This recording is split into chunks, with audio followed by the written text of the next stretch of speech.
अस्सलाम वालेकुम जनाब। ईरान पर इसराइल और अमेरिका के हमले के बाद रात गए तक एक ही सवाल सबसे अहम था, और वो सवाल ये कि क्या ईरान के सुप्रीम लीडर जनाब आयतुल्लाह खामनई जिंदा हैं, महफूज हैं, या शहादत का दर्जा उन्हें मिला है? क्यों? क्योंकि ट्रंप ने इसका दावा किया एक ट्रूथ सोशल पर पोस्ट की सूरत में।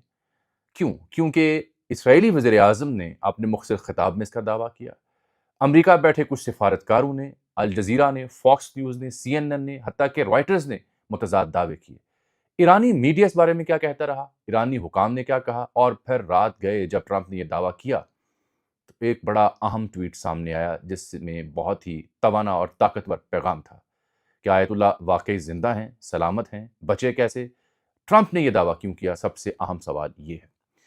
फिर रात गए, ईरान ने जवाबन जो मिसाइलों की बारिश की, ड्रोन्स की बारिश की, उसमें इसराइल में तरब्बीब के अंदर कई मकामात पर दर्जनों मिसाइल गिरने में कामयाब हुए।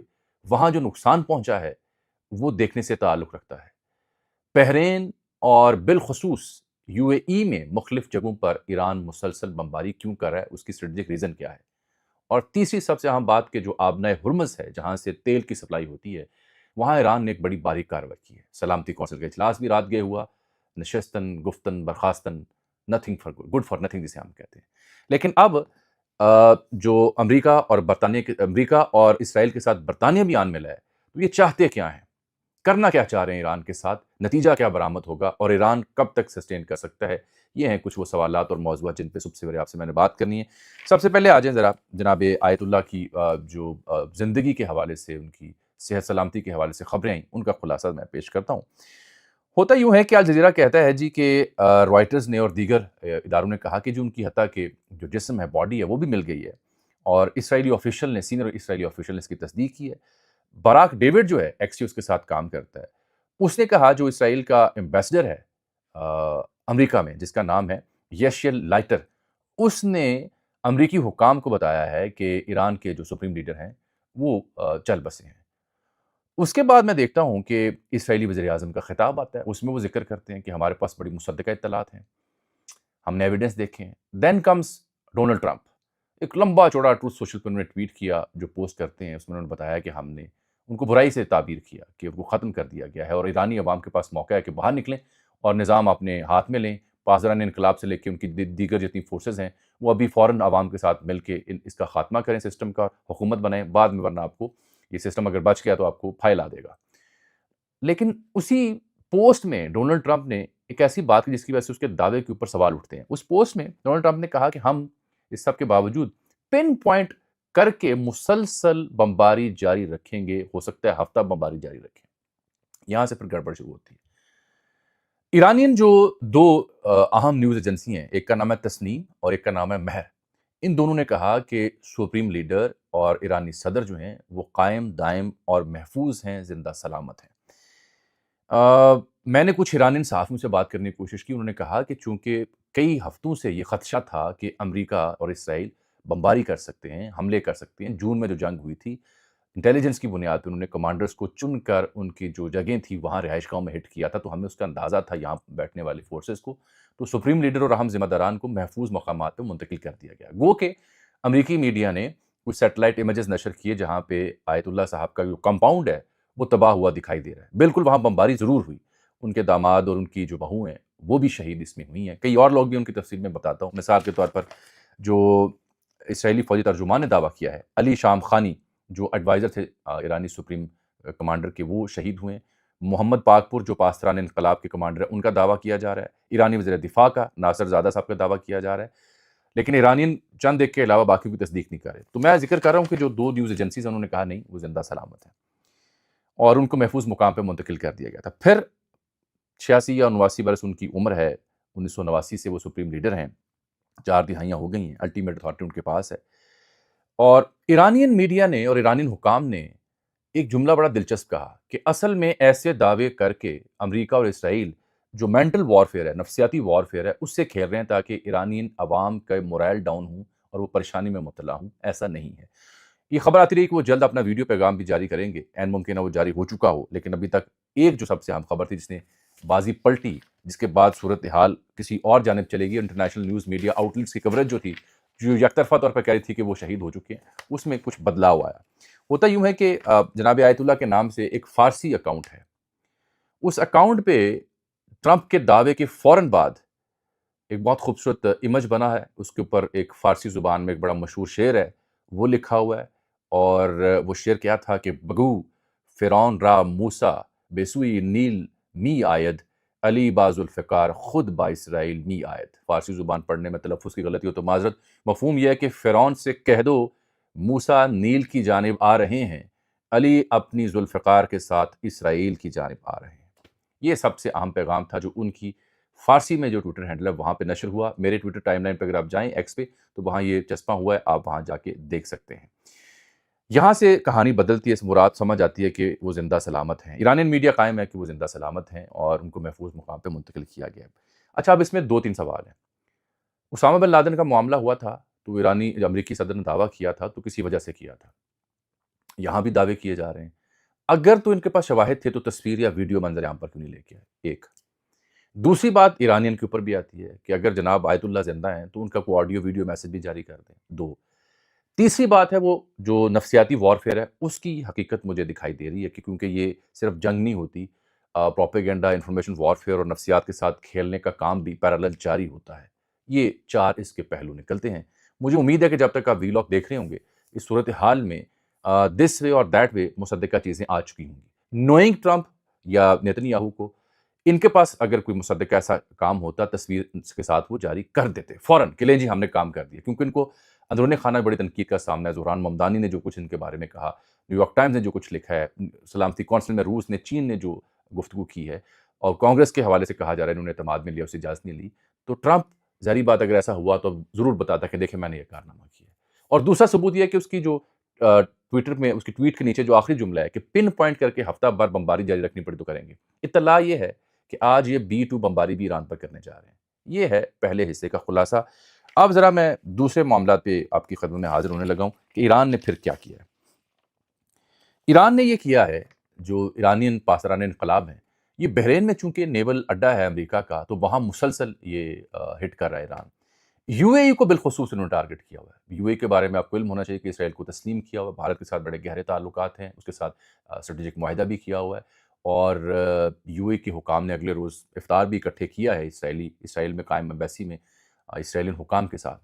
تو یو اے ای جو ہے اس کے ساتھ انہوں نے جو صورتحال کی، اس میں دبئی ایئرپورٹ پر حملے، اس کا ایک حصہ تقریباً مفلوج ہو چکا ہے، اور پھر جو برج العرب ہے، سب سے بڑا طویل جو ٹاور ہے سمندر کے قریب واقع 60 منزلہ عمارت بنتی ہے، وہاں تک ان کے میزائل اور ڈرونز پہنچے ہیں اور نقصان ہوا ہے۔ یو اے ای نے تو 2 سے 4 مارچ تک اپنے اسکول بھی بند کر دیے ہیں۔ یو اے ای میں مختلف ہوٹلز میں اطلاع ہے کہ امریکی نیول اور امریکی جو کمانڈوز ہیں وہ قیام پذیر تھے، ان کو ٹارگٹ کیا گیا، کیونکہ پاکستانی کے بھی وہاں شہید ہونے کی اطلاع ملی ہے۔ یہ جو آیت اللہ صاحب کا پہلے ایک مجھے جملہ یاد آ گیا کہ یہ جو لوگ ان کی شہادت کے ساتھ سمجھتے ہیں کہ معاملہ ختم ہو جائے گا، ان کی غلط فہمی کیوں ہے؟ یہ ایک نظریہ، ایک مذہبی عقیدت کا معاملہ ہے، ایک انقلاب کے بعد کی صورتحال ہے، اور اگر کسی کو یہ لگتا ہے کہ ان کی شہادت سے یہ مسئلہ، یہ سوچ، یہ نظریہ ختم ہو جائے گا تو وہ غلط فہمی ہے، کیونکہ سی آئی اے نے خود اپنی رپورٹ میں ہفتہ 2 پہلے یہ اپنے حکام کو بتایا تھا کہ اگر ان کو آپ نے ایلیمینیٹ کیا تو آنے والا جو بندہ پاسداران انقلاب سے آئے گا وہ اس سے بھی زیادہ سخت گیر ہوگا۔ ان کا فتویٰ موجود ہے کہ ہم ایٹمی ہتھیار نہیں بنائیں گے، تو وہ ان کی شہادت کے ساتھ وہ فتویٰ بھی ختم ہو جائے گا۔ آنے والا کہہ سکتا ہے کہ ہم بناؤ، جو ایران نے دھمکی بھی دی ہوئی ہے کہ 24 سے 48 گھنٹوں میں ہم بنا بھی سکتے ہیں۔ میں نے شام والے ویلاگ میں آپ کو ذکر کیا تھا۔ تو یہ خاص جو سوچ، مذہبی عقیدت یا اس کا سسٹم میں جو صلاحیت ہے، اس کی سمجھ بوجھ جن لوگوں کو نہیں ہے، وہ سمجھتے ہیں کہ ایک شخص کے جانے سے شاید یہ نظام ختم ہو جائے گا۔ اسرائیلی وزیر اعظم کیا کہہ رہا ہے کہ عوام باہر نکلیں، جا کے خود حکومت سنبھال لیں۔ اس کا مطلب یہ اندر سے سپورٹ انہیں نہیں مل رہی ہوتی تو صورتحال یہ نہ ہوتی، اور سولجرز آن گراؤنڈ بھیجنے کے یہ متحمل ہے نہیں۔ اب جو میں صورتحال بتا رہا تھا آپ کو ایرانین جواب کی، اس سلسلے میں جو میں بات کروں، بی بی سی نے بڑا اچھا ایک جملہ کسی ماہر نے لکھا ہوا کہ ایران کے ساتھ نمٹنے کے لیے نظریہ اور عقیدے کی طاقت کو نظر انداز نہیں کیا جا سکتا، اس کی پیمائش مشکل، آپ گیج نہیں کر سکتے اس معاملے کو۔ اور کیف یہ جو اسرائیل میں جو آرمی نیول بیس ہے حائفہ پورٹ، اس کو ہٹ کیا ہے ایرانین میزائلز نے۔ وارشپ اینکریج ہے حائفہ میں، اس کو ہٹ کیا گیا ہے۔ رماد ڈیورڈ ایئر بیس ہے، اس کو ہٹ کیا گیا ہے۔ منسٹری آف وار ہے حقیرات ایریا میں، اس کو ہٹ کیا گیا ہے۔ बैत शम्स मिलिट्री इंडस्ट्रियल कॉम्प्लेक्स है, उसको हिट किया गया है। ईरान के पास शाहिद 136 ड्रोन्स हैं जो बड़े कामयाब हैं इस सिलसिले में वॉरफेयर में, जो दुबई में और एयरपोर्ट में बुर्ज अल अरब में जिन चीज़ों ने हिट किया वो मिसाइल नहीं बल्कि ड्रोन्स थे, खुदकुश ड्रोन आप कह सकते हैं। यूएई में जो इनका एयर डिफेंस सिस्टम है, यूएई की जो वजारत ने मालूमात जारी की, उन्होंने कहा जी 137 मिसाइल जो हैं वो हमने डिसमेंटल किए 209 में से, बाकी जो है वो हिट करने में कामयाब हुए मुख्तलिफ मकामात के ऊपर। और B-2 जो बमबारी का मैं बता रहा हूँ, उसका सबूत ये है, और इसराइल पे तल अबीब में होने वाले हमलों का एक सबूत ये है कि जो नेतन्याहू हैं, फ्लाइट रेडार बता रहा है कि रात के वो बर्लिन चले गए अपने खुसूसी जहाज़ के ज़रिए। तल अबीब में एक बड़ा अहम वाक़या पेश आया। वो वाक़या ये है कि वहाँ पे जो प्लांट लगा हुआ है, जिसे आप कहते हैं डीसैलिनेशन प्लांट, पानी साफ़ करने वाला प्लांट लगा हुआ है, सौरख के इलाके में। ये कई इदारों ने इसे रिपोर्ट भी किया, पानी वहाँ बह रहा है। तो उस प्लांट की मेन सप्लाई वो मुहैया करता है इसराइल को, दुनिया का सबसे बड़ा ये डीसैलिनेशन का प्लांट है इसराइल में। तो उसको तबाह किया और पानी सड़कों पर, गलियों पे आ चुका है, और याद रहे कि इसमें न्यूक्लियर प्लांट भी है। तो अगर वाक़ई हिट हुआ है तो नुकसान किसी और नौयत का भी होना चाहिए। यही नहीं बल्कि जो इनके जुनूब है तल अबीब का, वहाँ जो बमबारी की गई इमारतों के अंदर, वो देखने से ताल्लुक़ रखती है। और कोई बताया जा रहा है कि कुछ 100 से ज़ायद इसराइली मजमूई तौर पर ताज़ा जो रात के हमले हैं उसमें ज़ख्मी हुए हैं, और दर्जनों के मारे जाने की इत्तला भी है। ये फॉक्स न्यूज़ के नुमाइंदे रिपोर्ट करते हुए बता रहे थे, मैंने टीवी में देखा, उनके क्लिप भी वायरल हैं, कि जी बहुत बड़ा बैराज जो है मिसाइलों का वो आके गिरा है। जो नुक्ता मैं बयान आपसे करना चाह रहा था अगला, वो जुड़ा हुआ है इस सूरत हाल से कि कौन से लोग जो हैं वो शहीद हुए हैं और कौन से नहीं। इसमें ज़ल्मे खलीलज़ाद ने, जो आपको पता है तालिबान का बड़ा हामी, अमेरिका का हामी, इसने भी दावा किया कि 2 रहनुमा इस खित्ते से ऐसे हैं जिन्होंने दावा किया कि वो शहीद हो चुके हैं, लेकिन बाद में ये भी अपने दावे की तस्दीक नहीं कर सका। अलबत्ता जो ईरान के तर्जुमान थे फ़ॉरेन ऑफ़िस के, वो मुख्तलिफ़ चैनल्स पर अपीयर हुए, उनसे जब गुफ्तगू की गई तो उन्होंने कहा कि अल्हम्दुलिल्लाह they are fine, they are safe and they are firm. ये उन्होंने 2 चैनल्स के ऊपर ये इंटरव्यू देते हुए बात की है।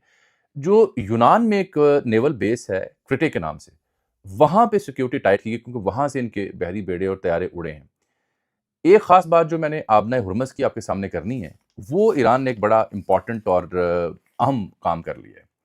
जदीद दौर में तो उसको कभी बंद नहीं किया गया क्योंकि दुनिया की 25% के करीब या 30% करीब जो तेल की सप्लाई है इन रास्तों से आती है। सऊदी अरब हो या दीगर मशरिक़ वस्ता के ममालिक, यूएई समेत, ये सारे यहाँ से गुज़रते हैं।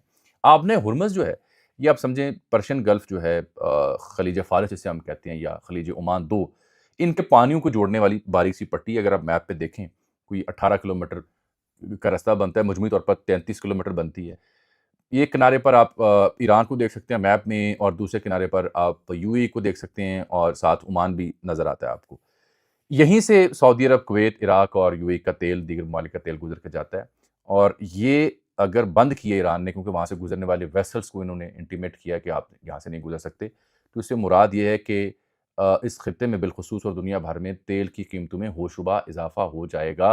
इसका सबूत ये है कि हुकूमत पाकिस्तान ने भी तेल की कीमतों में इज़ाफ़ा कर दिया है। ₹8 फ़ी लीटर पेट्रोल अब आपको महँगा मिलेगा। इस बीच में जो अक़वाम मुत्तहिदा के सलामती कौंसिल के इजलास की जो कार्रवाई थी ना, जब वो रात नशर हो रही थी, मुख्तलिफ चैनल्स दिखा रहे थे। अल जज़ीरा के पीछे मैं पड़ा हूँ एक अरसे से। कई लोग जो उस पे तनकीद करते हैं कि आपको पाकिस्तानी मीडिया याद नहीं आता। पाकिस्तानी मीडिया की सूरत हाल हमें पता है, उसके में कितना दम है, उसका तो आप मुवाज़ा नहीं कर सकते क्योंकि इंटरनेशनल मीडिया की एक साख होती है, वो भी कतर का मीडिया हो, दोस्त मुस्लिम मुल्क का। अल जज़ीरा की जो ख़बास्तें हैं वो बदस्तूर जारी हैं, चाहे पाकिस्तान में पाकिस्तान और अफ़गानिस्तान का मामला हो या ईरान और इसराइल और अमेरिका का मामला हो, दोहरे मयार इनके जो हैं। अल जज़ीरा को मैंने बड़ी बारीकी से देखा। इन्होंने सलामती कौंसिल के इजलास में जब रूसी सफ़ीर बोल रहे हैं, मंदूब या चीनी बोल रहे हैं, तो उनको कट नहीं किया। जब तक अमरीकी सफ़ीर नहीं आया, इन्होंने उसे लाइव नहीं दिखाया। हालाँकि बाकी ट्रेजेडी को वो कवर कर रहे थे।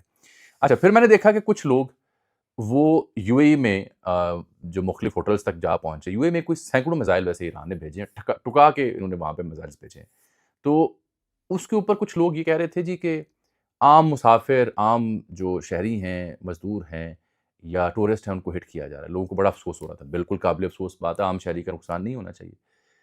लेकिन ये तमाम जो लोग हैं, जो अपने आप को लिबरल कहलाते हैं या कुछ और तरह की सोच रखते हैं, इन्हें मेनाब जो साउथ ऑफ ईरान में ज़िला है, जहाँ पे बच्चियों का एलिमेंट्री स्कूल पे बमबारी हुई थी, وہاں پہ جو 125 کے قریب معصوم بچیاں شہید ہوئیں، ان کا خیال نہیں ہے؟ وہ جو بستے خون سے رنگے ہوئے ہیں، وہ جو سلاٹر کیا گیا، قتل عام کیا گیا، اس کا خیال نہیں ہے؟ والی بال کھیلتے ہوئے ایک شہر میں 20 سے زائد جو پلیئرز تھے ان کو شہید کیا گیا ہے۔ ایران میں مجموعی طور پر 24 صوبوں میں سے 20 شہروں کو ہٹ کیا گیا ہے۔ 200 سے زائد افراد وہاں شہید ہوئے ہیں اور سینکڑوں بلکہ ہزاروں زخمی ہوئے ہیں۔ تو ایسا نہیں ہے، اور جن تنصیبات کو نشانہ بنانا ہے وہ تنصیبات کیا ہیں؟ کمپاؤنڈ جہاں پہ آیت اللہ کی فیملی رہتی ہے، صدر جہاں رہتے ہیں، حکومتی ذمہ دار جو زعماء ہیں ان کو ہٹ کیا جا رہا ہے، اور ایران کی جو ملٹری بیسز ہیں ان کو، لیکن ساتھ سویلینس بھی، ان کو بھی ہٹ کیا جا رہا ہے۔ اہم ترین ایران کے لیے بات یہ ہے کہ ایران تل ابیب میں اس کے میزائل اگر 15 بھی پہنچے 100 میں سے تو یہ اس کی بہت بڑی کامیابی ہے۔ اگر آیت اللہ صاحب زندہ ہیں، اللہ کرے زندہ ہوں، تو یہ ٹرمپ کے لیے اور نیتن یاہو کے لیے ڈوب مرنے کا مقام ہوگا کہ جو دعوے وہ کر رہے تھے، جس بنیاد پہ یہ کام کر رہے تھے، اس سے کیا حاصل وصول ہوا۔ اور اگر وہ شہید ہو چکے ہیں تو اس کے بعد پھر یہ تیاری پکڑیں کہ یہ 9-10 کروڑ افراد پر مشتمل جو ملک ہے، یہاں جو نیا رہنما آئے گا اس کا فتویٰ نیا ہوگا۔ پچھلے کا فتویٰ تھا کہ ہم فلاں مخصوص ہتھیار نہیں بنائیں گے، پھر ہتھیار بھی بنیں گے۔ فی الحال جو مجھے نظر آ رہا ہے، میں بار بار اپنے ویلاگز میں کہہ رہا ہوں، مجھے یہ جنگ فوری رکتی دکھائی نہیں دے رہی۔ یہ صورتحال اس پورے خطے کو، مڈل ایسٹ کو اپنی لپیٹ میں لے گی، جس کا ثبوت مشرق وسطیٰ کے ممالک کا رد عمل بھی ہے، اور وہاں پہ ایران کے حملے ہیں۔ یہ مجھے جانے نہ جانے ایک بڑی عالمی گرینڈ سازش معلوم ہوتی ہے، جس کے اثرات پاکستان تک بھی آ سکتے ہیں۔ اللہ ہمیں اس سے بچائے۔ اجازت دیجیے، اللہ حافظ۔